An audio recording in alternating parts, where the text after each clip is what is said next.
เห็นเจ้าแล้วเห็นซีวิไลเนาะนี่เลยมายามพอนี่ยินทั่วโลกอยู่หั่น75ได้โจโอ้ฮะอายุเรา75 ปีเนาะโอเคพอเห็นพอเลยโอ้พี่น้อยเห็นเดี๋ยวเลยพอบ้านของเพิ่นอยู่นอกเมืองเลย75ภาคลายเกษียณตอน75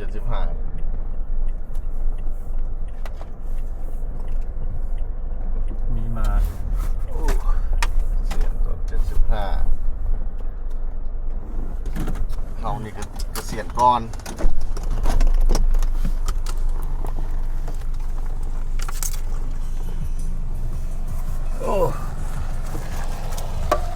มายามพอ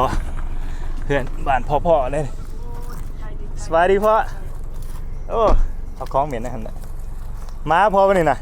ไม่แม่นเมื่อไรนี่นะโอ้เฮ้ยทองดำนะทองดำทองแดงช่องแดงไอโก้โอ้3 สิงเพื่อนนะสี่แล้วสี่ใส่ดำตะมินยังบ่เห็นมาสบายดีสบายดีน้องชายสวัสดีพ่อน้องชายเขยน้องชายล่ะพ่อผู้สาวนั่นเนาะอยู่ออกอยู่ใน YouTube นี่โอ้ลังเป็นเล่นนี่ได้ลังเลยเนาะชื่อใจป่ะทำไมเบิ่งหน้าอันนั้นห้องน้ำอยู่นอกก็มีเด้อครับคันห้องเหี่ยวอยู่นอกโอ้ยยีนอกยีในมีเบิดมานี่มานั่งเกี่ยวเข้าเลยดิยังหัวแล้วก็เกี่ยวแล้วเด้ไปเบิ่งไห้เบิ่งหน้าโอ้มีไก่อีกเบิ่งไก่หน่อยคนก็จังว่าอยากเล่นน้ำเจ้าอยู่เป็ดเลยในมุมแห่งไก่แล้วว่าไก่เบิ่งหน้าเด้อเบิ่งหน้าพอบ้านพ่ออันนี้นี่เป็นไห้เป็นหน้าพอเลยนี่ส่วนมาเล่นน้ำนี่โอ้มีน้องอีกเบิ่งมีหลายสิได้ซอกเบิ่งไหมตาเนี่ยเบิ่งหน้าโอ้มันเข่าโอ้มานี่หอมเข่าเลยนี่นะเข่ากำลังสีเขาสีharvest คนลาวเขาเอิ้นเกี่ยวเข่าเลยเนาะสิได้เกี่ยวเข่าเลยนี่season เกี่ยวเข่าเลยนี่จังหน่อยก็ next 2 months มันก็สิหนาวเขาว่าสิหนาวเลยก็มันสิเกี่ยวเข่าให้มันแล้วหอมแถวนี่เบิ่งก็มีพรพอพุ่นน่ะป้าพรแล้วก็บักใหญ่บอกมาตึกเบ็ดอยู่นี่น้ำพรเรากับเราก็ขายคือกันเด้เราจ้างให้คนมาจ้างตึกเผาละแสนติเผาละ100,000ไม่เข้าดินหลายแท้พุ่นน่ะดินเราเบิดแน่นี่ครับคันนี้เขาเกี่ยวเขาเลยตัวนี้มันแดวเลยโอ้มันเกี่ยวเขาเลยเพิ่นน่ะเห็นได้เขาเกี่ยวเขาแล้วมาเบิ่งนี่โอ้นี่เกี่ยวเขาแล้วเฮ้เกี่ยวเขาโอ้อันนี้เกี่ยวยังสิเบิดหอมเลยนี่แถวนี้เกี่ยวเขา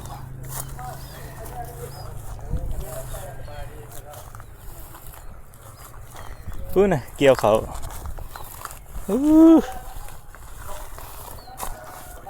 พุ่นน่ะเขา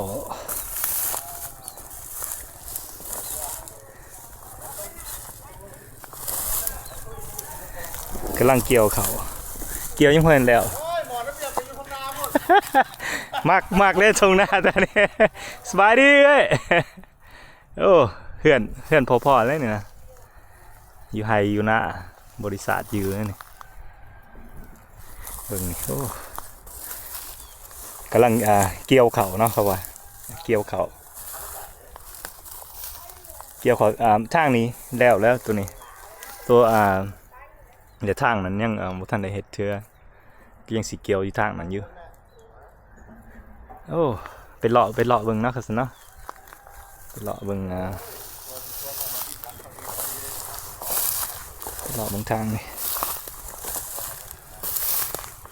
เกี่ยวยังบ่ได้แล้วก็ยังเชื่อหน้าเห็นเขาเกี่ยวสิเบิ่งเกี่ยว มื้อนี้เป็นเบิร์ธเดย์เอื้อยเบิร์ธเดย์เอื้อยเลยรถส่วนมาเล่นน้ำโอ้มึงน้องป่าหัวเลย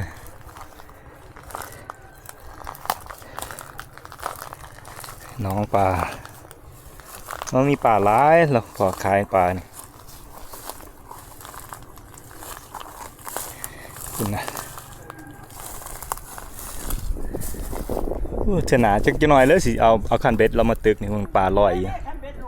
พอคันเบ็ดแม่ไว้โอ้จักหน่อยสิไปตึกเลยพอนี่นะตึกเล่นได้นี่นะ โอ้จังหน่อยสิเลยไปตึกเบ็ดแล้วนี่นะพอบอกมีคันเบ็ดอยู่ทางเมืองสียางไปขางมันเด้อโอ้ต้นไผ่บริษัทนะนี่นะพอเราพ่อนี่เราวิทัยเลยเราวิทัยเรามาวิทัยกับเมียเราอยู่พี่ไฮฮานะร้ายโอ้บริษัทนี่งามอันนี้เขากำลังเกี่ยวเขาเนาะเกี่ยวเขาแล้วก็เกี่ยวด้วยคางนี่คางนั้นก็ยังไม่ได้แล้วเกี่ยวเถื่อโอ้งามอีหลีเนาะเมืองลาวนี่บริษัทอีหลีบริษัทnature ร้ายต้นใหม่ต้นนี้มันร้ายเมืองเลยสิเราคันเบ็ดน้ำพอเลยไปปลาเต้นพุ่นนะมีปลาบึกปลากดปลานิ่นปลาไนโอ้มีหลายปลาเลยครับอยู่ในพรนี่บักใหญ่นึงพรเรานี่ครับเบิ่งนี่ละต้นไผ่ได้กินหน่อไม้ได้เนี่ยได้กินหน่อไม้ every day you wanna eat bamboo soup โอ้ bamboo soup เขาก็มักโอ้อยากเบิ่งเป็นแง่ไข่มดแดงเนาะ I wanna see they could do that with Thai โอ้หลายอย่างเลาะพรของพอดีเลยมันเล่นอัมพอนี่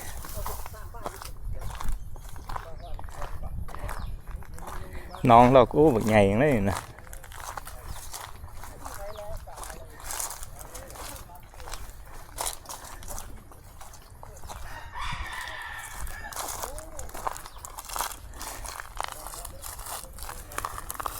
ลงไปมึงโอ้ยังกบมีเขียดอีกแต่นี่โอ้เบิ่งน้องแล้วพุ่นนะปลาโอ้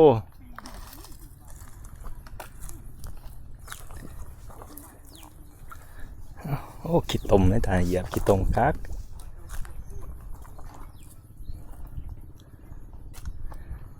โอ้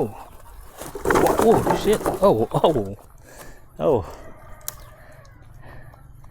สิขามเป็นจังไรตานี่นะสิขามไหลอยู่วะนี่นะ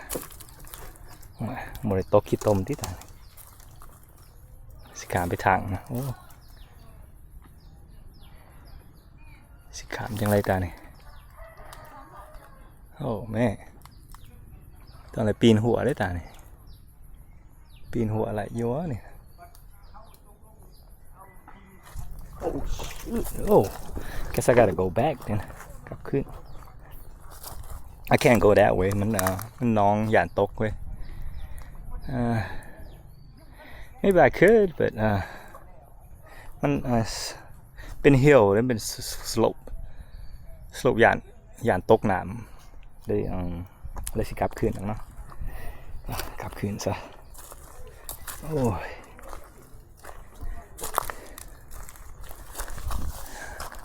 เบิ่งไห้เบิ่งหน้าเนาะมาถ่ายเอาไห้เอาหน้าเดี๋ยวยางกลับไปคืนท่านเฮ้ยเกี่ยวเข่าแล้วแถวนี่บางคนโอ้หอมเข่าเลยเนี่ยโอ้หอมเข่า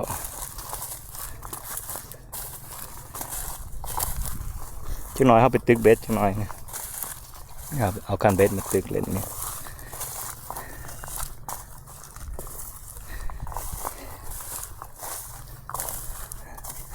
เนี่ยเกี่ยวเข่าก็ยังเกี่ยวยังได้แก่เนี่ยน้ำกันเข่ากันก็เข่าไว้เดี๋ยวนี้นะ นี่ก็เอาไปเฮ็ด this is the rice นี่ sticky rice this is where the sticky rice come from you eat sticky rice get fresh over here in Laos สดๆเลยเนี่ยเลยกินข้าวสดเลยโอ้อีหยังเนี่ยกระป๋อมเด้มีแต่ข้าวเบิดเลยเนี่ย all the rice จังน้อยก็มาเก็บเนี่ย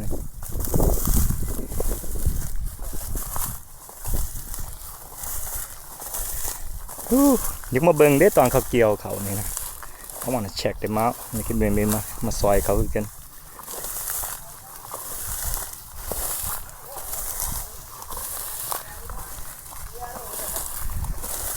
เบิ่งพุ่นน่ะเขาบริษัทนี่แถวนี้ยังบ่ได้แล้วเลยนี่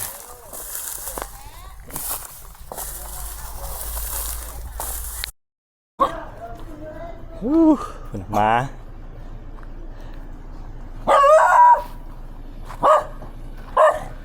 แมวมาเถื่อนเรา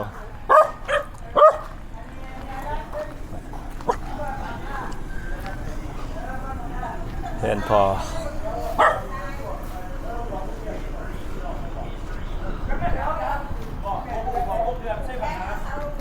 สวัสดีเฮ้ยโอ้แฮปปี้เบิร์ธเดย์เด้อ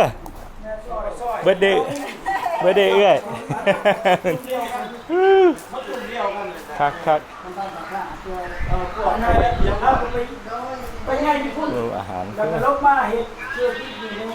บ้านปะนั่งโอ้ไปอยู่ด้วยกันอันนั้นหน่อย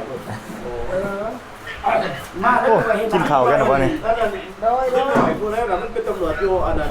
อันนี้ก็นะไอ้ขั้นนี่ สบายดี ลูกชายก็ได้เนี่ยแล้วดีโพแต่เราไปอยู่ใกล้พระเจ้าอยู่ทางไหน เราอยู่บ้านทางอ่อน โอ้ทาง ช่างอ่อนแม่ บ้านหน้า บ้านหน้าช่างอ่อน บ้านหน้าทางอ่อน อาหารโอ้ไก่สดๆนี่อ๋อ fresh the fish too fresh out of pond นี่สดเลย ของกินแซ่บๆนั่นนี่นะ แซ่บๆเลยเนี่ย แซ่บ ต้มไก่ต้มปลา โอ้ คันไทยเป็นสิกาผมกินแล้วต้มไก่อย่างคัน แม่นสบายเจ้าค่ะเจ้าว่ายังเรื่องไข่ลูกขนาดไงเขาบอกกูเป็นเรื่องไข่ลูกขนาดคอใส่หัวมันยังแซ่บเลยมัน คอสะพาค่ะมันจะแซ่บ ยังแซ่บแล้วก็อีกอย่างอีกตานี่ แล้วเขาบอกยังอีกว่าเหมือนที่มันเกินลืมเลยเนาะคือตอนนั้นขน่อยมีหมูกินไข่ลูกข่อยบอกกับสามีกะขนาดบอกสามีกะว่าsmash in your forehead like it's gonna taste better ความลาวเฮาแบบว่ามันคือกว่าเนาะแบบความลาวแบบความมีกามันบ่อยากม่วนปานใด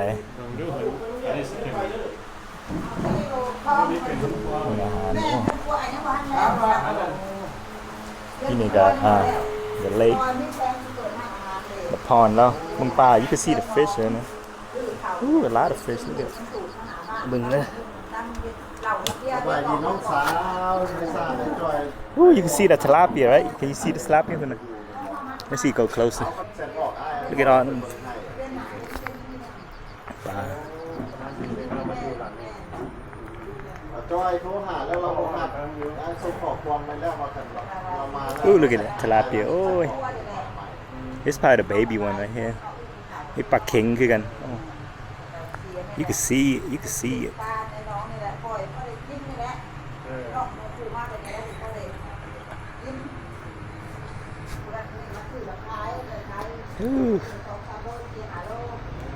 น้องกับใหญ่เติบเลย this I will call this a lake but it's a pond it's a little pond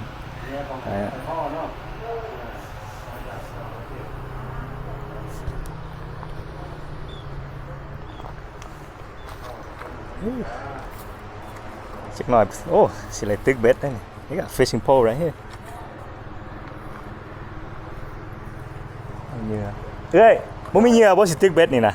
มีอะไร เอามาให้นะสิตึกนี่นะ let's go fishing guy เขาทำแม่คำนี้ กินข้าวกันมาโอ้ ข้าวก่อนจัง impatient หลายเนาะ แค่หิวเข้าอยู่นี่นะ Iหิวเขาโอ้I ไลหิวเขา แล้วคนกำลังใหญ่เลย Let's eat เลยกินเขาเลยเนาะเนาะ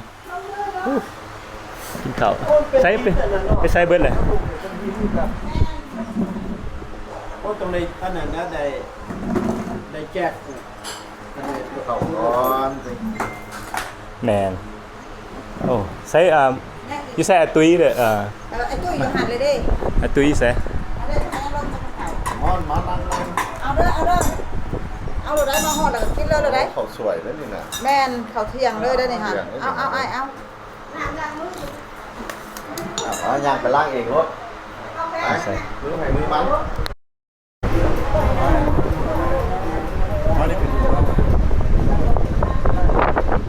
มันที่ไหนมันที่ไหน มันกินยังงวง น้ำที่บอก เป็นงวง คือน้ำไม่ได้เป็นรุ่นเลยนะ คักเลยแต่นี่ วันแล้วน้ำตัวนั้นมันปล่อยเนาะที่เป็นเรื่องเกี่ยวเขาเนาะ โอ้ พอเราปล่อยมันลงไปที่มันคนจะอัดเขามาทำแล้วมันไปไม่ได้ มันที่ไหนว่าอะไร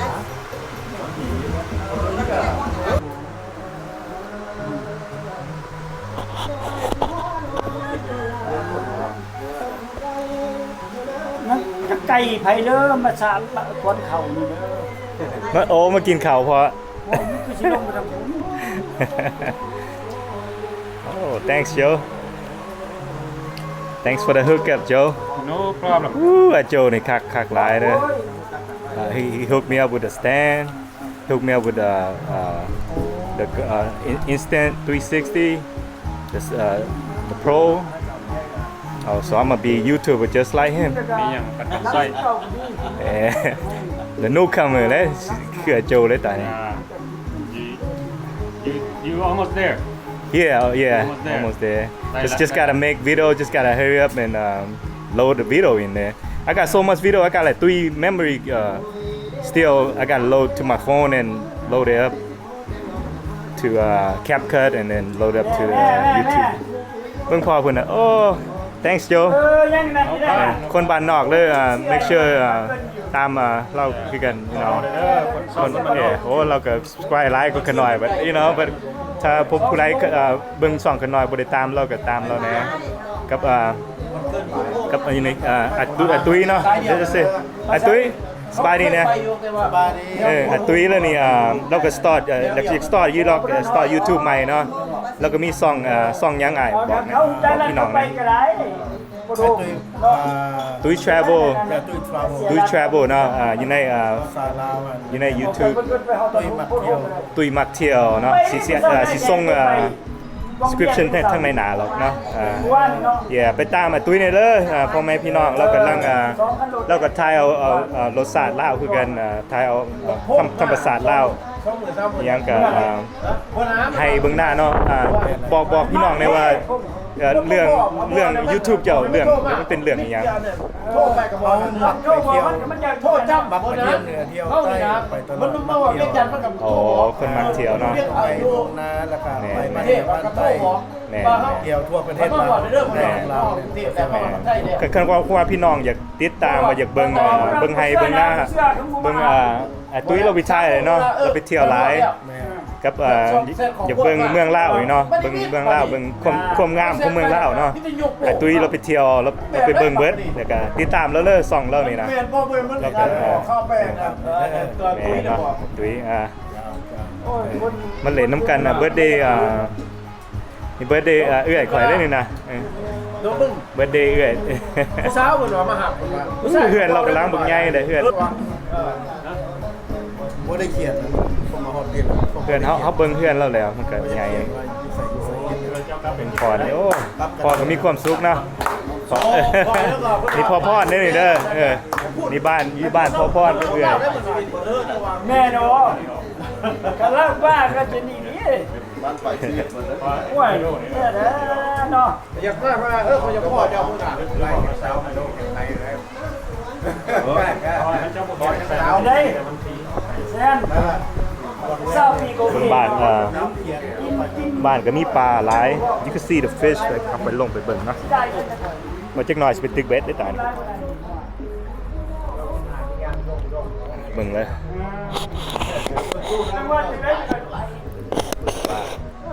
มันไกลๆโอ้ปลามันแรงไอ้เจ้าสิบ่ตกเลยโอเค You can even turn your ankle, the Oh. camera ankle. Oh, really? That way. เบิ่งเลย testing ซื่อๆเด้อนี่น่ะก็ไล่ standard ใหม่อ่ะโจให้นี่ให้เทสเบิ่งโอ้ตัดเลยตัวนี้ก็ยาวคือกันเลยโอ้ yeah man ขอบใจโจได้หลายเด้อyou know แล้วก็ซอยมันหลายเลยเนาะ yeah owe him a lot too พี่น้องก็ติดตามรถไลน์เด้อ so he could make a lot of money Once you get paid from YouTube, Yeah. you owe me a bowl of kapiak. อะโบข้าวเปียกโอ้อยากกินกับโบข้าวเปียกร่อนปลายหนึงโอ้ Yeah. That's all I want. That's all he want a bowl of ข้าวเปียก โอ้สบายแล้วเนี่ย When I get paid take him and a lot out นะติดa lot หลายคือกันได้เนี่ยa lotนี่แล้วก็a lot มาสบายดีกันเนี่ยa lot โอ้สบาย a lot ใจดีเนาะมาอยู่ลาว10 ปีแล้ววะไอ้เนาะ ก่อนโควิด โอ้ตอนโควิดเนาะลงมาเล่นเนาะแล้วก็ซอยมาหลายเลยแล้วก็ he pushed me to I just head load YouTube แล้วว่า just post วิดีโอที่หนึ่งที่มาทำอิฐมีแต่วิดีโออันเดียวแล้วก็หัวควรใส่ตานี่แล้วว่า only one video แล้ว แล้วตานี่ขนาดมีเป็น20วิดีโอเลยตาเนาะของไอ้รัดเราพุชเราว่าเอาข่าวโหลดแล้วข่าวโหลดแล้วว่า anything just เอาข่าวโหลดเนี่ยเอาข่าวโอ้มัน อินเทอร์เน็ตคอนเนคชั่นตัวนะ แมนก็มีคนโอ้เฮ็ดข้าวเรือก็มีคนตามเขาหน่อยไลฟ์มันไลฟ์แต่ก็ไลฟ์ไลฟ์สคริปชั่นไลฟ์ก็ยังก็ไลฟ์เบิดเด้เนาะควอลิฟายเลยเป็น YouTube เลยตานี่ ไวขนาดเลย ไว้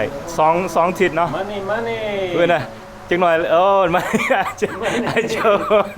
Get him money. เนาะโจได้ ไปกับกรุงเทพมาแล้วสิการรวมกันใช้ใจ โดยโอ้แห่งคักแห่งพี่น้องอย่าไปเบิ่งเนาะ ที่นึงเขาเอาย่างคนหนา สิลงไปไต่ได้นี่เอื้อยว่าสิพาลงไปไต่ได้นี่ แม่น ครับโอ้พอสิตึกเวทบ่นี่พอนี่นะ เอ้าเจ้าจะเลือกเจ้า โดยตึกได้นี่นะตึกเบิ่งสู้พี่น้องเฮาเนาะอยู่มีกาว่า เออ นี่มันน้องพอให้พ่อตึกเลยพ่อขึ้นหน่อยสิทายเอานะ ก็มี มันพ่อเลยนี่พ่อฮักขึ้นหน่อย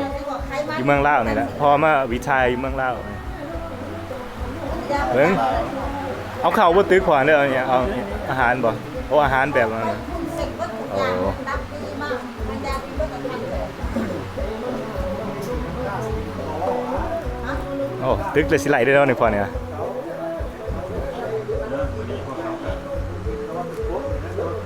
ดีใจเนาะได้ออกมางานมันเกิด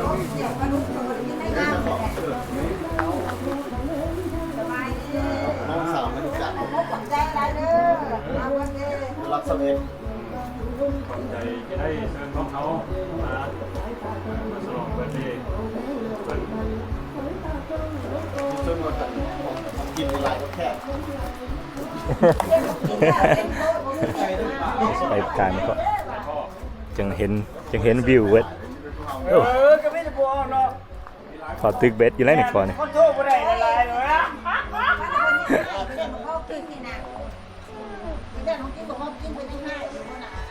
โอ้ยเว้ยเนาะมาแล้ว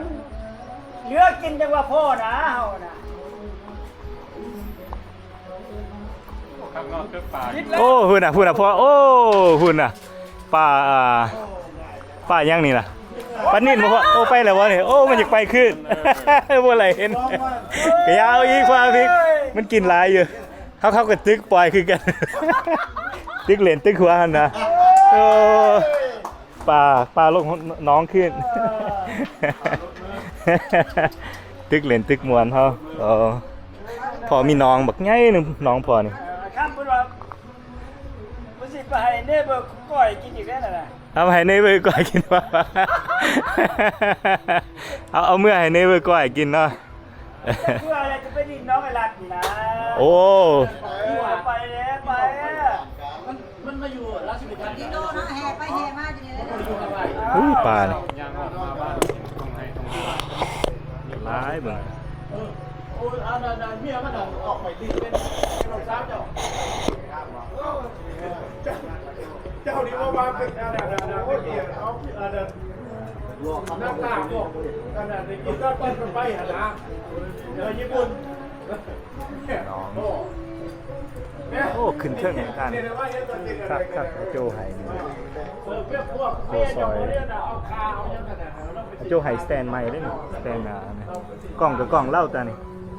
กล้องกับกล้องเล่าสแตนกับสแตนเล่าตานี่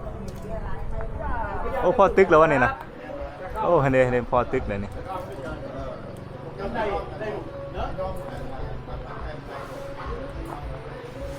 คันบ่แท้หันแต่ว่าไอ้นั้นให้หันเป็นอันนั้นนะพอแล้วเป็นเซียวก็พอไป ปลาหลายเลยน้องพลอย ให้นะครับให้บ้านก็โคตรเลยน้องเป็นเลยกันพอดีกี่บาทนี่เป็นว่าพี่น้องกันเพราะว่าแม่ ขนาดปลาเต้นบุ๊บอยู่นะ เป็นอ่าง มีปลานิ่นปลาเค็งปลาหลายปลานะปลาคอปลาโอ้ โอ้มันกินเอาเหงื่อไปเลยเพราะ พี่ลูกน้องกันกี่บาทเนี่ยครับมันเป็นจับไม่ได้อันนั้น เมื่อกี้เราไหลปลาปลานิ่นเมื่อกี้นี่ทลาเปียเนาะทลาเปียมันกินแล้วมันก็ปล่อยคืนปล่อยลงไปคืน เป็นของอย่างแรกที่นี่นะลูกให้ลูกน้องก็เอาอีนี่เขาไปอยู่น้ำกันนั่นแหละแต่พวกอันนี้ซุ่มนี่เขาก็ได้ อู้น้องพอนี่ก็ใหญ่ไฮหน้าก็ใหญ่โอ้ลิ้นพอนี่ใหญ่แล้วนี่นะ โอ้ดูเคย น้ำมือสิเลยมันนอนน้ำนี่นะมันนอนมันเล่นแถวไฮแถวหน้านี่นะ อันนี้เนี่ย งามบริษัทแถว เนี่ยตึกปลาเนี่ยตึกปลามันเป็นของเราเป็นผู้ แถวบริษัทแถวหน้าเราอยู่พุ่นหน้า เขาจะได้เสีย บริษัทหน้ายังพันเกี่ยวอยู่ตัวนี้ น้องน่ะเขาก็จะบอกว่าปีแรกเขามาแต่ปีกายนี่เขาดูเอามันบ่แห้งเขาดูแต่ปีนี้นี่เขาก็จะดูดีพวกเขาจะมาแปลงน้องใหม่ดีดีดี แสดงว่าท่านนี่เป็นที่นักล่า โอ้มันไหลเลยให้หมด you can see the fish a big of fish right there see the food มันก็ เดี๋ยวนี้ยังเยอะอยู่ แรงไหลอาหารนะ พอญี่ปุ่นไล่ อู้บางเห็นว่ามันขึ้นมา you can see a lot of fish in it ไปมาพี่ปองญี่ปุ่นว่าตอนนั้นโอ้เดี๋ยวมันตายเห็นอยู่จะไปหน้าบ้านเลยเนาะ ยังมีอาหารอยู่เนาะครับ นี่อาโจเขายังสตอกได้ เบิ่งแน่เนี่ยไปเข้าไปดิผมจะใส่อันนั้นพอซอยครับ โอ้ เขาเลยซิงทะเล เป็นใบพัด บอกไปมันเป็นกะอดีตกันเดี๋ยว เอากระจกมาใส่ เจ้าเท่าไรด่ะ อันนั้นประหยัด 66เลยจะเป็นหน่อยไปได้ ยังเหลือถ้าประหยัดที่เราเลี้ยง โอ้เกือบไหลมันเอาโอ้ไปเลยเพราะเบิดเลยนะ แต่ว่าอยู่ในไอดีของข่อยมัน71นั่นมันเป็น73แล้วแล้วก็5อยู่แล้ว Good nature จนเจ้ามีเขาคนนั้นหายบ่เคยหวังขอเพียงน้องนั้นให้ใจบ่แค่ดอกนาแก้วตามีเขาข้างกายอายยอมหักได้ย้อนใจมันหนักหน่วงเลือ การเป็นสัมปองเลยแหละ เขานี่นาว่าอายหักคนนี้เวบ่ได้คงแก่จำมองของแก้วตาโยกโลกสองสองงามเอ่ยใจแล้วให้บ่มีปัญหาขอเพียงแต่น้องมีใจยังหักคือเก่าเป็นแต่ไหนก็ตาม โมได้ห่วงงานโมได้นางอายโมเอาใครสิหาแต่เจ้าจะได้สิเอา เอาแม่พอเอาเลิศ นี่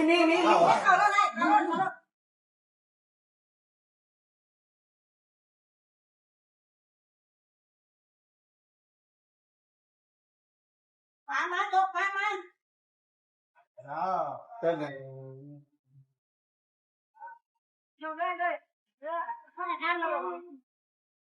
ngồi xa mưa đông nó đi còn giặt phăng đẹp bên nó là bên như là bỏ mi trái xin mà kiều nó để nó là còn non tưởng này bỏ mi đưa này cái mà kiều cùng và đẹp bên là nó bên là cùng mây cửa kiều là nó bên bỏ mi nó bên bỏ mi cái nó bên bỏ mi ai thì cái qua năng đời đưa thay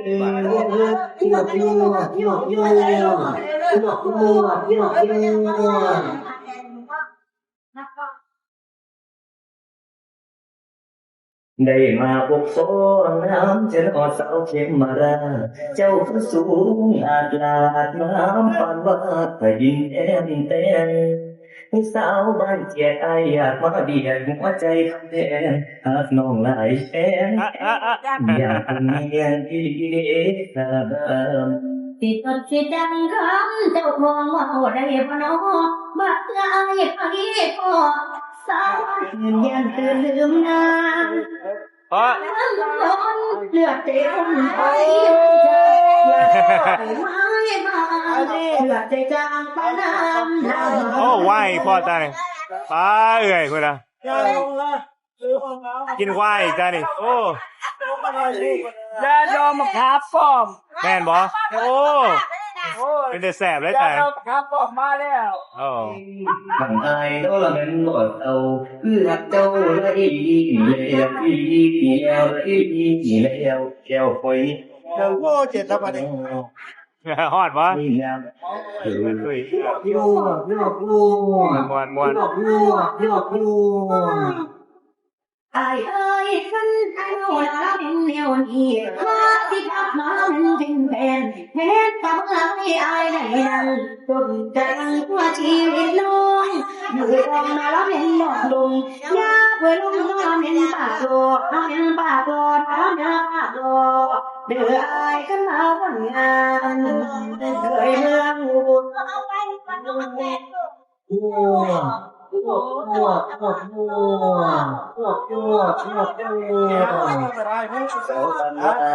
ยาลงไปบนเอาเนี่ยน้องก้าวอะไรไปขายแล้วว่าจ่ายมายืมมาโดนน่ะมัดเขา ลงไปแล้วเป็นพ่อตาเกี่ยวเขาแล้ว เอาพวกชีว โอ้เบิ่ง กอดบวงบนเป็นพยานรักกันนานส่ง đừng trong sân nhà chùa càng đi làm nhiềuใจxây ơn tặng hoa รถไปเลยเจ้าฮะ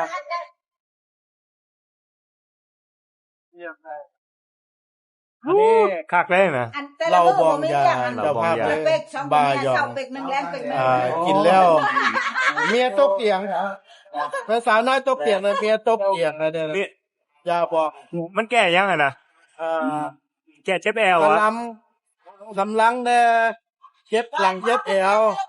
สาวน้อยตกเตียงไปช่วยน้ำพันเลย โอ้ กินแล้ว กินเนี่ยมีพลังหมดเลย กินแล้วมีพลัง ปลา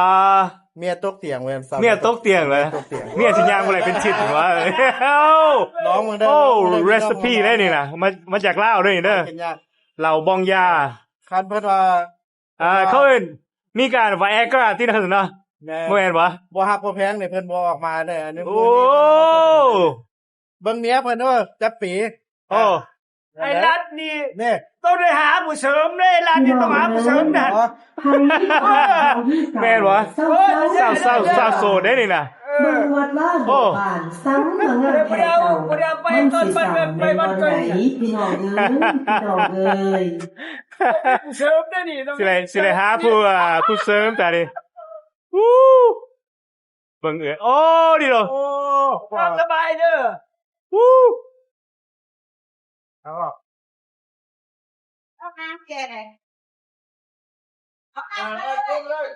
ตามสบายแล้วพออายุเท่าไหร่แล้วนะเขาเรียกผมว่าแล้วพอครับ เจ้าเลี้ยงหมูเลี้ยง แล้วแข็งแห้งเลยพ่อ ปอ มัน เหล่าบองยาแล้ว เราจะ5%ใช่เอาตามสบาย ใส่ดับเพลิงน้ำหมอ น้ำผึ้งหรือบ่มันจะเป็นยาเนาะ เหล่าบองยา เอา เป็น ตาม ยา สบายเด้อ กินแล้วเศร้า2แรง2เลยมั้งเห็นบ่ เฮ้ยเฮ้ยไม่ฉันน่ะใส่ยาจะได้ที่ใส่ที่ต่อไป มือขึ้นบ่ อันนั้นผู้สาวน้อยเลยเนี่ย ว้าวปอนี่ มันเอายาให้ข่อยเขาก็แจกเนี่ย นี่หว่า ข่อยยังบ่ทันใส่ ผมต้องการ เอานี่แทน ตบตักกินมันดีมันจะจอมลุง น่าเห็นว่า ให้ตุ้ยสนใจได้ดิครับตื่นที่ไหน อันนั้น ไปใส่กูเห็นไปกูเฮาเอง แล้วนี่กินแล้วเนี่ยติดลูกเกียงดิ เจียงหักเด้อระวังนิดเจียงหักนี่ เจ็ดทาง เขาจะว่าน่ะสำหรับเวลาที่ต้องหาผู้น้อยเลย เพียงขึ้นมาพูดกันเนี่ย โอ้ อันนี้ เอาสมดักขึ้นได้ดิ มีแต่คนเฒ่าได้กินเลยนะ กินแล้วโต๊ะเปียงได้เนี่ย คนหนุ่มกินหมูไหลไม่แต่คนเฒ่ากินเนาะ สั่งของมึงกิน 700,000เราซื้อ ของมึงกินแล้ว เขากินหมูไหลเนาะหนุ่มเนาะจานใจว่ายตาย เอาบ่เป็นหยัง เอามันเอาต้องมีพลัง ได้บอกนั่นแหละ ไอ้โจยังไงเก่าไอ้คำยังไงเก่าไอ้ เห็นเขารออะไรพวกถอยไปเลยอันนั้น มันก็มาไก่ด่ากันหมดแล้ว ไอ้พวกเห็นเขารออะไรเขารอหน่อย โอเคเนาะ ทำงานเป็นด็อกเตอร์นะสิเขียนไปที่ให้เป็นยาให้ โอ้ prescription ได้เลยนะ เวลา30 นาที วันเดินแยกหักกันไปแล้ว เศร้า โอ้ when you wake up in the morning ว่าแล้วมัน ผมเคยกินเช้านี่เป็นแรงกัน30 นาทีโมแรงก็ได้จ็อกกิ้งเมื่อยแล้วก็ยุบแล้วก็ย่างแล้วอยากนั่งก็กินแรงที่เวลา30 นาทีก็ทุกเศร้า ลองสิเงียบเลย บ่เฮิร์ตมาติ้นเลย รับรองพลัง พลังคนว่า ทำไมตอนนี้แล้วก็ร่างกายหัวใจเขาเนี่ย ในหัวใจเต้น คนเจอมันนี่เขากินกวนน้อยเลย เขาจะไม่ได้ซี่โจเจ้าลองไปเจ้าไปเด้ามึงจะซาวเผื่อเจ้าเมื่อยรถนี่แหละแต่ที่เขาออกกำลังกายแล้วเขา มันยังก่อนมันยังกูบอกอยู่ เพื่อนน่ะ เข้ากินเลย เข้ากันเลยตาดิ เล่นแล้วไอ้โจจะลง ละพัน ครับสำหรับคน60 and up บ่50 and up or 60 and up พี่ก็จะให้เฮ็ดแล้วนะ 50ผมว่าอันน่ะ40เลย หัวใจ 40กินอะไรอยู่วะ หัวใจแข็งเขาออกกำลังกายเล่น อ๋อให้หัวใจแข็งแรง แล้วให้ถึงแดดตอนเช้าน่ะ อ๋อ โอ้ยแดดอ่อน อ๋อ สลาเวลารถ30 นาทีพี่แจ้งคนแจ้งกลับรถแล้วหัวใจเขามันแข็งแรง เอาให้เลยกัน จะเห็นอย่างเขากับผมไง ก็คือไหน แม่นนะ กำลังกายได้ ออกกำลังกาย เดี๋ยวนี้คนแล่นบ่ได้ยอดจิ๊บของเขาแล้วบ่ได้คือเขาเกณฑ์ไว้ได้เรียกคือวัยรุ่นอย่างนี้เดี๋ยวนี้บ่ได้เลย เดี๋ยวนี้บ่หลายจักปีแหละไอ้ตุ้ย66เลยยังหนุ่มอยู่บ่คือ66หรอกนี่นะคือประมาณ50แก้มยังแดงอยู่เนาะ มันหลายป่องเป็นไรยังรออยู่ได้นี่นะ66โอ้ยังคือว่า50เลยนี่นะ อันนี้ใกล้สิเพิ่นเลยเป็น67เลย ซิงเกิลวะนี่นะซิงเกิลวะเนี่ยโอ้สาวลาวนี่ติดต่อเลยเนี่ยอาตุยเลยนี่นะโอ้อยู่เวียงจันทน์เนี่ยโอ้ติดต่อเนี่ยยังนมเป็นบาอยู่เลยเนี่ย สายน้ำมันจะไหนก่อน อะไรวะ สายน้ำ ใช่ยังสิงทะเลว่าตั้งเอาพวกผ่านฟ้าอันนั้นนะคนทะเลมาพวกญี่ปุ่นมาเด้ออันนั้นเพิ่นจัดการหมดแต่พวกผู้สาวเขานักล่าผู้สาวญี่ปุ่นนะเขาสาวญี่ปุ่นนี่สิงทะเล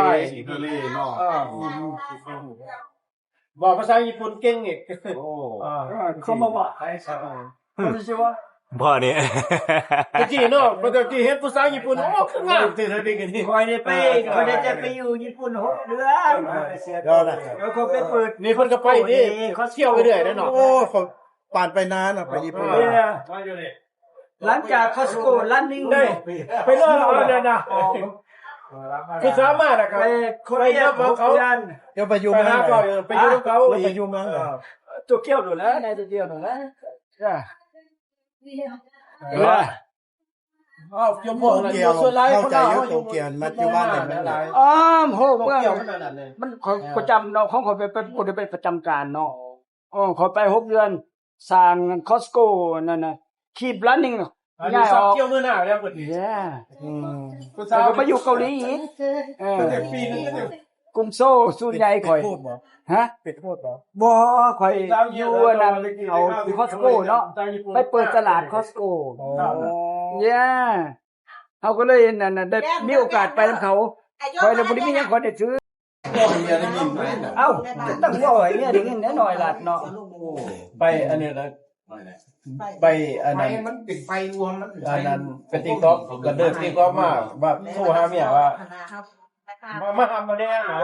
ไปเลิกแล้ว เจ้าอีกของพวกมา พัดลืมโทรศัพท์มือมันพาไปห้านเราฮะมันก็โทรศัพท์ก็บอกไปเลย ผ้าไหน บอกไปดังกิน เสื้อไหน ว่าโทรศัพท์เนี่ยเป็นชั่วโมง2 ชั่วโมงโปรโมทโทรศัพท์ เอาวินเตอร์จะปิดก็ยังไหนไปน่ะพวกไม่ฟ้าเขาวินเตอร์ให้เขาแล้วเขาสบายไปนั่นน่ะบริยากเหมือนกันน่ะ เอาเด้อโทษตัวซื้อยังก็ มันไม่ได้ว่ามันไม่ได้เกี่ยวกับว่าลงกันลงไว้กันพ่อไปรวมมันไปพ่อไปพ่อพ่อ เกี่ยว เอาที่เขาเลยใช้ยังรู้แล้วตายเอาไปเอาไปแล้ว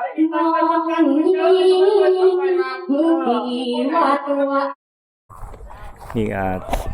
ตะเว้นมันตกเลยเนาะแล้วก็เบิ่งโอ้บริษัทนี่งามเบิ่งเขามองเขาเกี่ยวเขาอยู่นี่อันนี้เขายังบ่ได้เกี่ยวเทื่อนี่มองนี่บริษัทนี่งามหลายเทื่อให้เทื่อหน้าเฮาเมืองลาวเฮา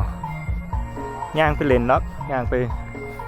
มันกับบริษัทนี่งามหลายเบิ่งขี้ฟ้าโอ้งามนี่ก็เฮือนอ้ายพ่อเลยอย่างนั้นเด้ออะไรงี้ฟังรับเมียงกันอยู่โอ้เลยเห็นเขาเกี่ยวเขาเนาะมื้อนี้เนาะเลยอยากไปเบิ่งเลยอยากมาโซ่พ่อแม่พี่น้องว่าเขาเกี่ยวเขาจังไรเนาะ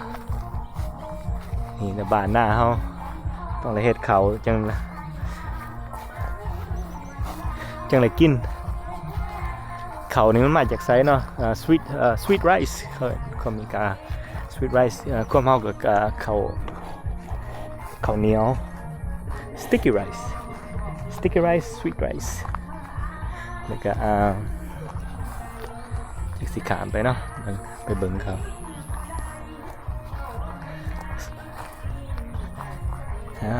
สีลงนะสีขามทางเบิ่งกันมีหอยมีหยังเด้อแถวนะย่างไปเบิ่งเขา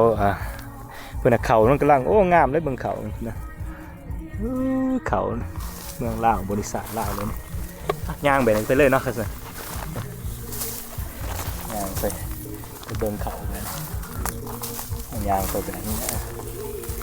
เบิ่งมันจะเขางามหอมๆอีกได้ตานี่นะ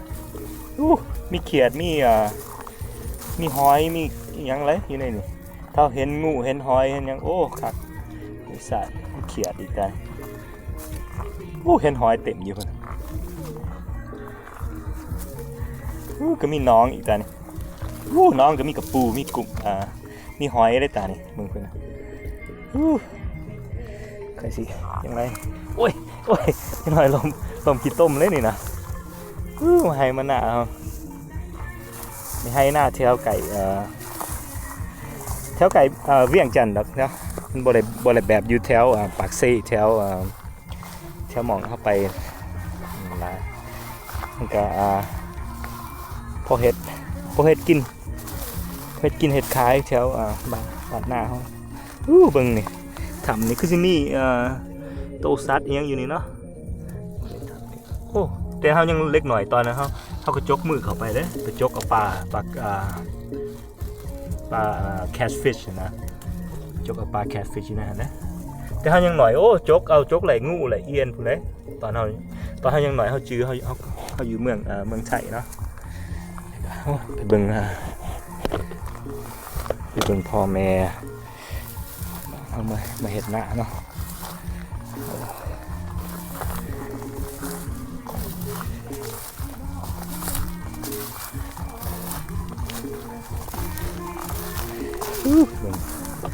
คัพเปิลยังมันติงสคัพเปิลโอ้เห็นเด้ในเกี่ยวแล้วนะตัวนี้แหละใช่ไหมก็เห็นโอ้ขี้ต้มเลยนี่เด้อสบายดีโอ้มาเบิ่งบ่เคยเห็นเกี่ยวข้าวจักเทื่อเนาะพวกเฮามาจากบ้านนอกเนาะบ่เคยเห็นอยากมาเบิ่งอยู่มาเบิ่งแม่อีหยังก้าวเข่าอันนี้แม่มัดเข่าอันนี้โอ้เฮาก้าวเลยเนาะแม่โอ้นี่เด้แม่ก็พอบ่นี่น่ะก็อันน่ะหลานโอ้หลานบ่โอ้มาเฮ็ดกับหลานเบิ่งโอ้นี่เข่าเนาะเบิ่งมามัดเข่ามันก็3-4ไหล่เข่ามิดนึงมันก็บ่ได้ง่ายเนาะเบิ่งคุณนะเบิ่งเลยพวกพี่น้องอยู่มีกา3สิได้กินข้าวมิดนึงนี่นะบ่ได้ง่ายมันเฮ็ดชีวิตชาวนาเฮานะชีวิตชาวนาเนาะมันก็โอ้กับบริษัทงามมีถึงมาเกี่ยวเขาถึงเห็นเขียดถึงเห็นหยังเห็นอยู่บ่ก็เลยเก็บปลาเก็บหยังไปกินนำอยู่บ่ได้อยู่ไล่อยู่ติเนาะแม่นเห็นกระป๋อมเห็นอีหยังหั่นเนาะแม่นเฮ็ดจักปีเลยนี่แม่โอ้ยหลายเลยได้หลายปีแล้วอ่ะเลยเบิ่งนะเบิ่งพุ่นน่ะโอ้ยเกี่ยวเลยเฮ็ดอันเดียวสิเอาไปใส่เอาเข้าในอันนั้นวะเอาไปกองเม่นตากแดดมันบ่แห้งดีโอ้เอาไปโอ้ถ้าว่าพายุสิเข้าพายุสิเข้าจ้ะนี่โอ้ยเลยสิเฮ็ดไว้เนาะแม่นโอ้มื้ออื่นเพิ่นได้จังหวัดแต่ว่ามันบ่แห้งโอ้ยันฝนห้ามโอ้ฝนพายุสิเข้าจ้ะนี่เลยต้องเฮ็ดไว้เขาว่าในข่าวเลยนี่นะว่าเนาะแม่นจักสิแม่โอ้บริษัทนี่งามมึงเพิ่งถึงแหลดก็โอ้งามเลยนี่เด้อนะโอ้ย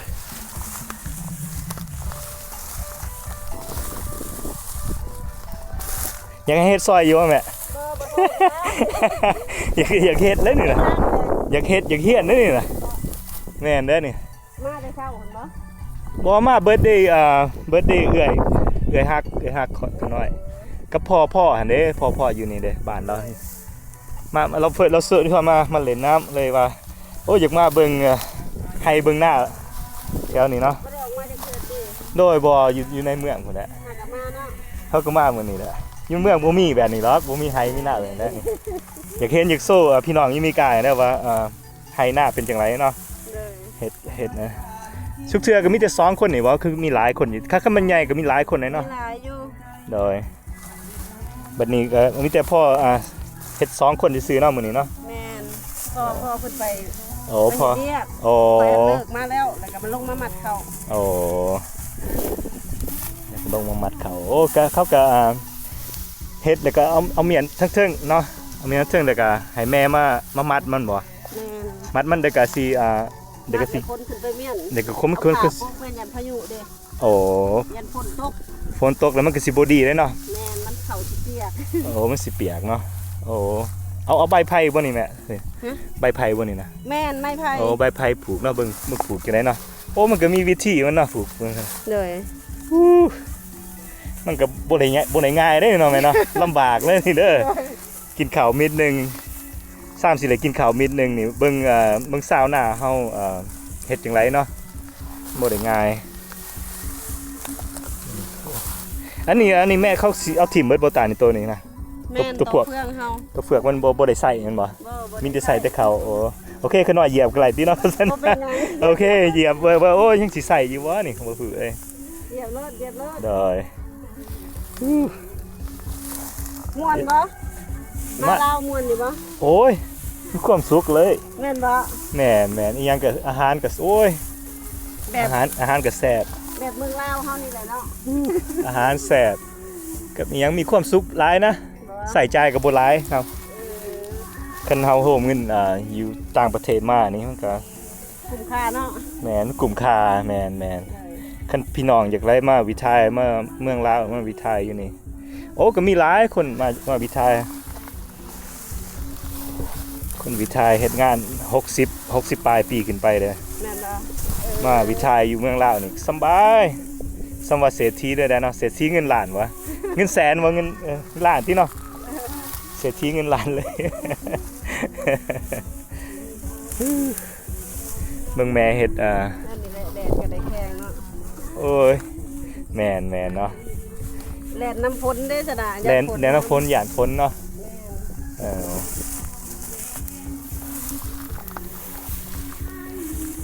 โอ้สิไปเบิ่งผู้นั้นเฮ็ดจังได๋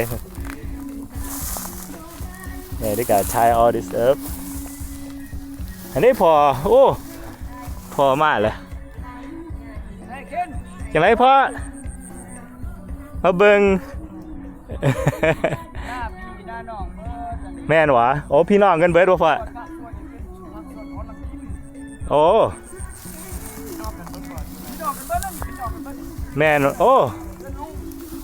ซอcousin เลยนะบ้านพี่น้องพ่อเนาะพี่น้องพ่อเลยเรามารีไทร์อยู่ลาวเลยนะเบิ่งเบิ่ง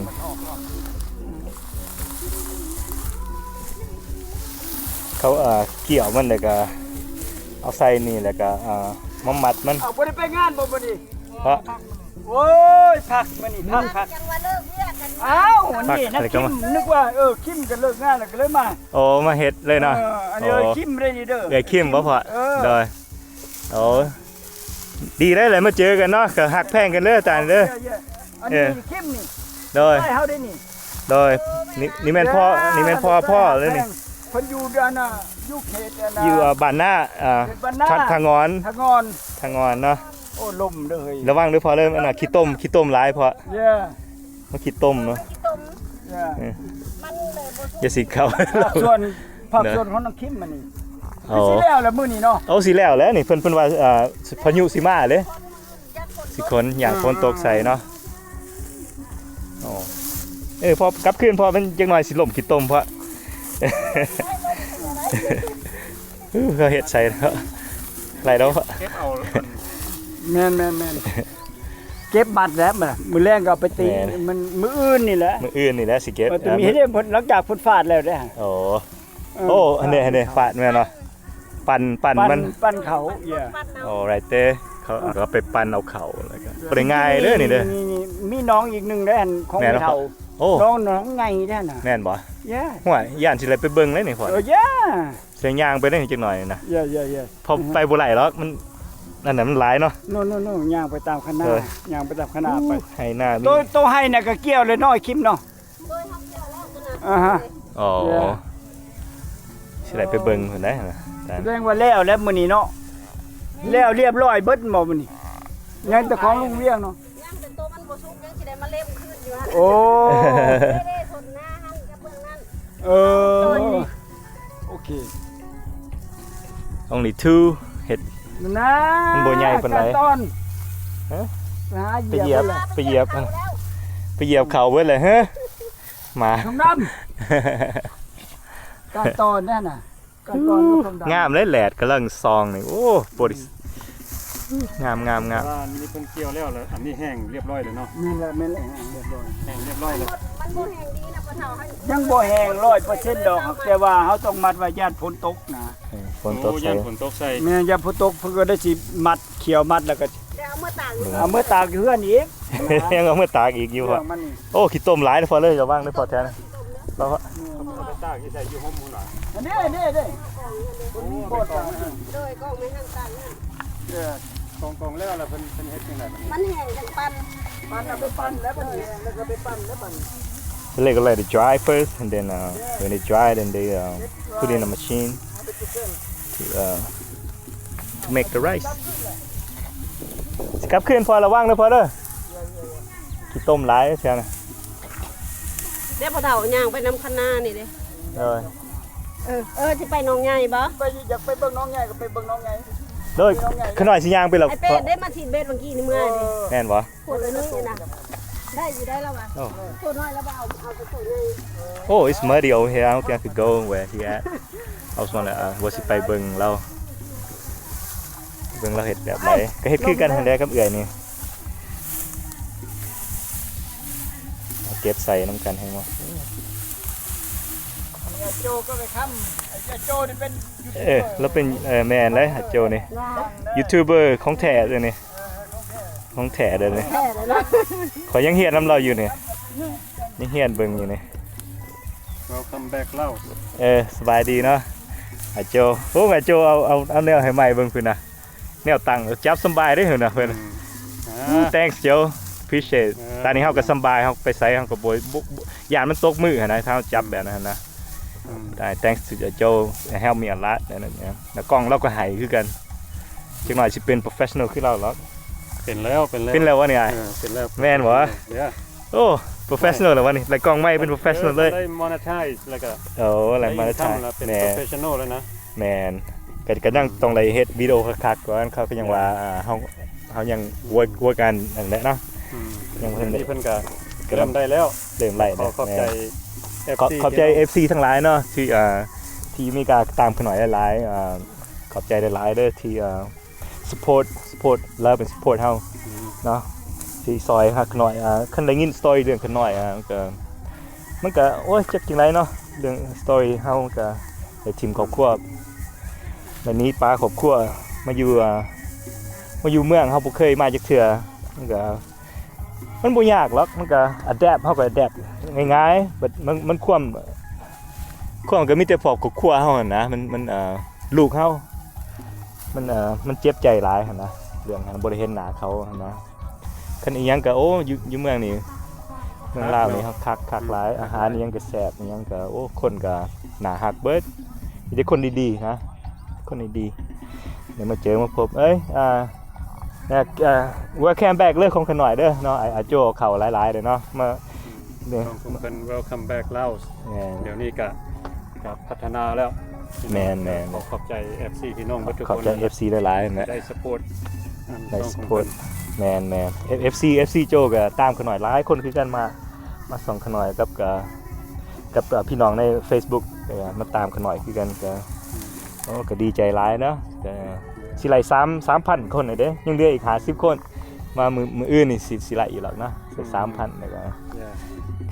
พอมีคนตามขน่อยหลายเนาะแบบนี้แหละ ก็ thanks to Joe ไอ้ลัดที่ซอยเฮามา push me ไอ้ลัดได้ push ขึ้นไอ้ลัดว่า don't give up เพิ่นว่า keep posting เพิ่นว่าเลยได้ต้องสิหลายเฮ็ดได้ตายนะเนาะมาเห็นไอ้โจเฮ็ดจังไดก็เฮียนนำเราหั่นแหละเนาะไปเบิ่งกันนำบ่ไอ้โจไปเบิ่งน้องอยู่พุ่นนะพ่อถ่ายอยู่โอ้พ่อนี่คือต้มต้องย่างทางเนาะไปว่าหาก็แห้งเนาะ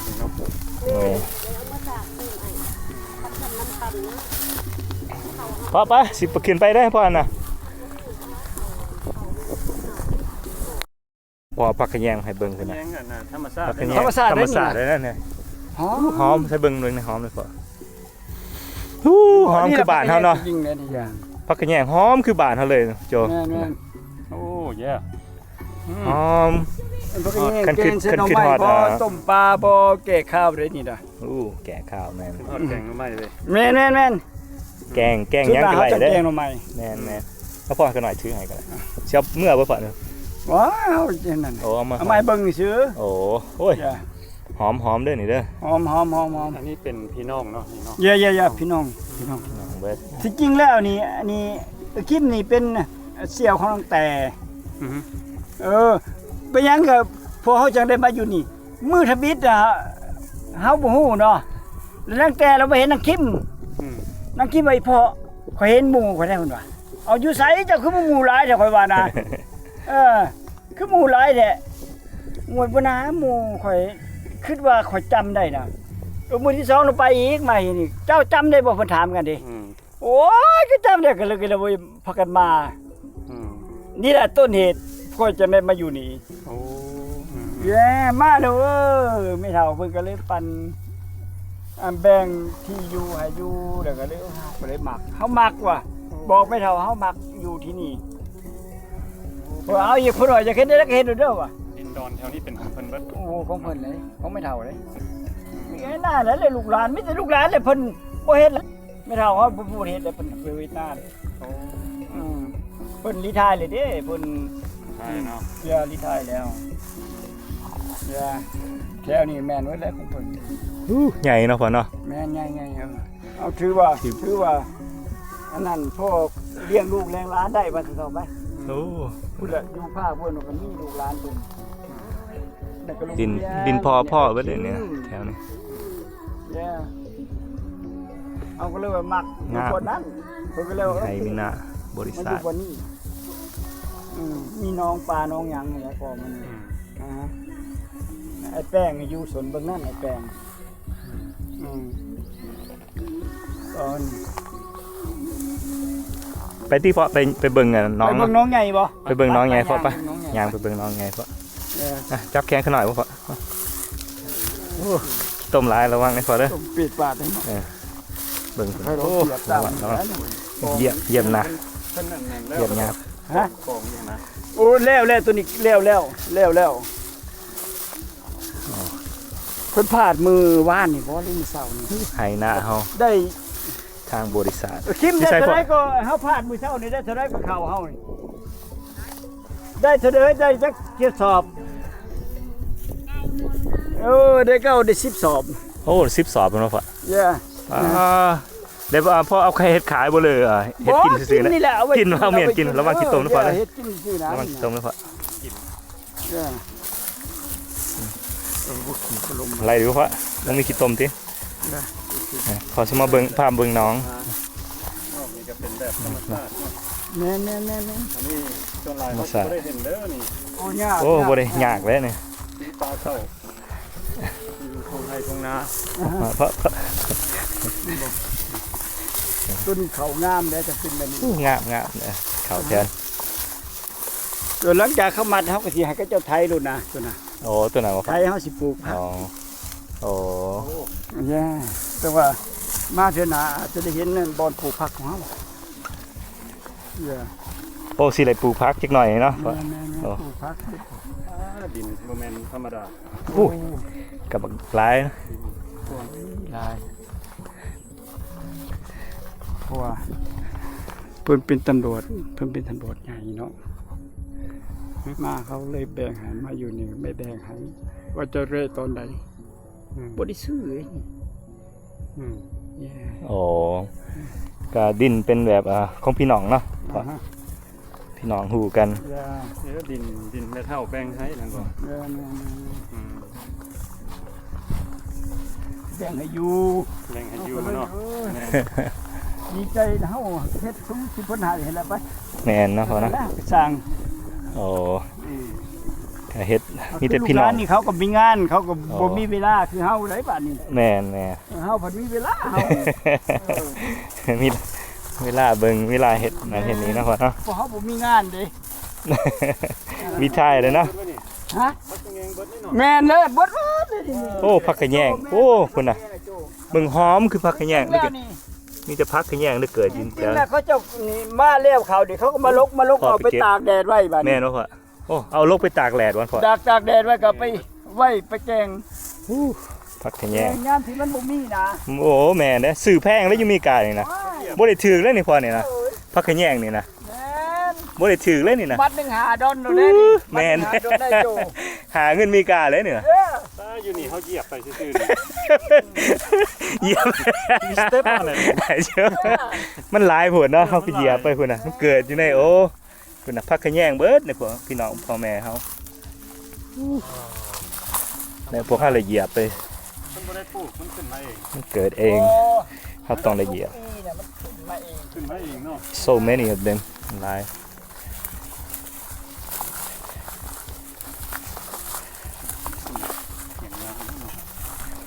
น่ะเสียงนาลูกจอยเพิ่นกระเพราน้องเพิ่นพี่น้อง ถึงหน้าลุงจอยลุงจอยนี่ที่เป็นผู้ใดเป็นใคร ลุงจอยนี่เป็นอ้ายเคยของพวกเพิ่นนั้น ใครเคย ก็ไม่เท่านี้บ่ไม่เท่านี้มีน้องสาวคนหนึ่งเนาะเพิ่นก็เลยลุงจอยเนี่ยเป็นผัวเพิ่นเฮาก็เลยห้องลุงจอย โอ้ ก็พี่น้องทั้งไม่เท่าว่าซั่นซะปะบัดนี้แม่นักคิมนี่ก็เป็นอันนั้นพี่น้องคือกัน3เอ้ยน้องเพิ่นเด้3เชื่อน้องเลยเฮาก็บ่ได้เท่าไรเฮาก็บ่รู้จักอันนั้นหักแต่ว่าเฮาก็มาตั้งต้นเป็นอาชีพนี่แหละท่านคิดว่าแล้วแม่เท่านี่บุญหลายได้ โอ้บุญหลาย มีมูลมังแบ่งให้ลูกให้หลาน ให้ลูกให้หลาน โอ้ระวังเด้อสิขึ้นไปน้องได้ตานี่นะน้องใหญ่ได้สั่ง ลูกปลาเท่าน้ำ โอ้โหบ่มีงูวะพ่องูตอดเลยโอ้ระวังได้เจ้าโอ้เบิ่งน้องนี่งามตัวนี้มีน้อง ตะกี้เพิ่นให้พ่อมาอยู่นี่ลูกอยู่แค่ ตรงนี้นะบริษัทงามน้องแทนโอ้ตึกเบ็ดเขาก็เอิ้น river บ่เขาสิเอิ้นพอนเลย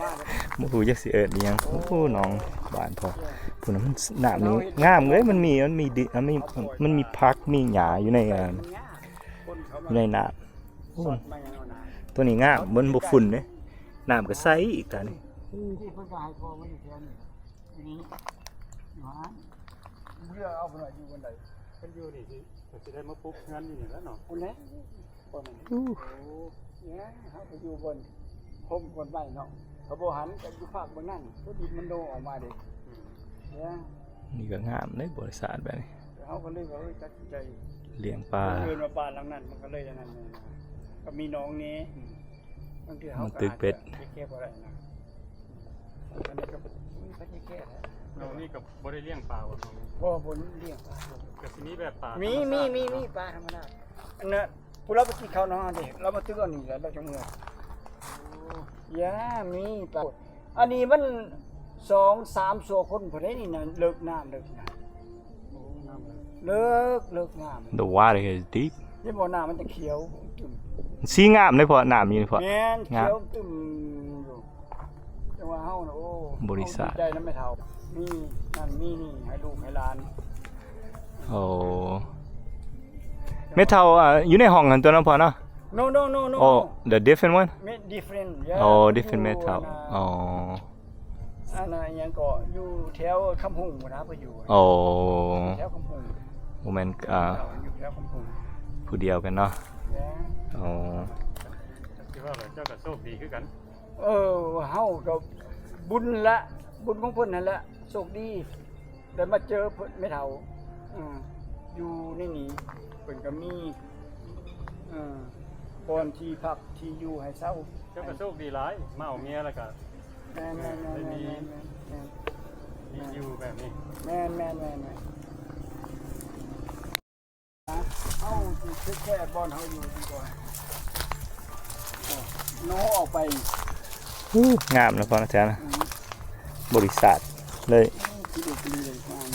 เสร็จลงไปเบิ่งเนี่ย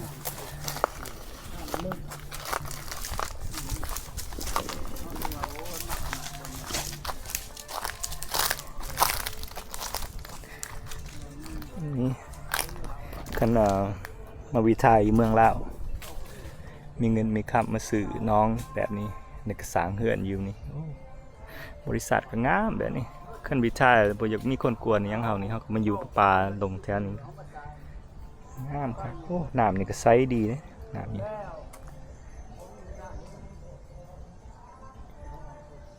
งามที่แบบบริษัทของเฮาเลย The nature เลยนะ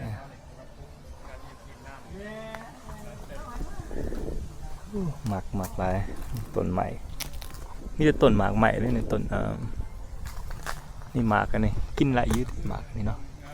มึงคนนะหมากชื่อหมากอย่างนี้เนาะบุกซื้อแล้ว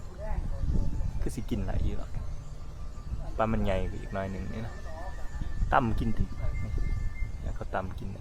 มันฝาดที่เลยก็มี